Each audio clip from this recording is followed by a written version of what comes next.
The woman who was cleaning the mirror noticed something strange. The person in the old painting behind her seemed to have moved. She turned around in confusion, remembering that the woman's face had been facing to the right, but now it was facing to the left. On second thought, she thought it was unlikely that the painting could have moved by itself, but it must have been an illusion. However, the next thing that happened was even more bizarre. Katie's room also hangs a similarly old painting of a person holding a pair of scissors and a comb. The painting was a bit of an eyesore, but Katie tried to remove it, but couldn't. As if it wasn't a painting, but a person. At night when Katie fell asleep, the sound of scissors suddenly came from her side, and with the sound of clicking, clicking, clicking, clicking, Katie's hair was inexplicably cut off. The next day Katie woke up to find that her hair was missing. Half of her beautiful long hair had been cut and messed up. Katie thought it was her naughty sister who was messing with her, so she pulled her out of bed and was about to beat her up. But Annie showed up just in time to stop them. Katie complained to Annie that her sister had cut off her hair last night while she was asleep, but she looked innocent because she hadn't done anything last night. Annie knew how her youngest daughter was, but no matter how much she tried to explain,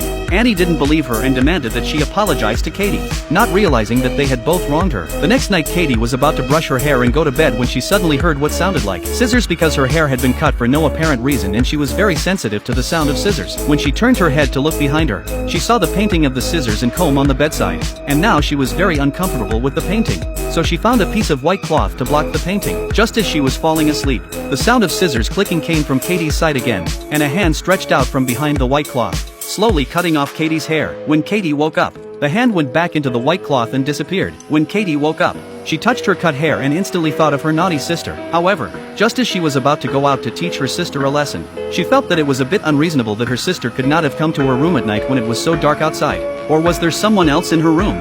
Just as she was wondering, the white cloth she had used to block the painting suddenly changed, and it looked like someone was coming out from inside. Hearing the screams, her family came into the room and Katie cried out and pointed to the painting above her bed, pointing to the person she was talking to who was right behind her. How could the family believe this? They all thought Katie was having a nightmare. However, Katie was so sure that she was right that she showed everyone that her hair had been cut much shorter. Seeing this, just a little skeptical family, also serious in order to not let Katie fear again, Adam wanted to remove the painting, but no matter how hard he tried, the painting is not moving, as if it had grown on the wall.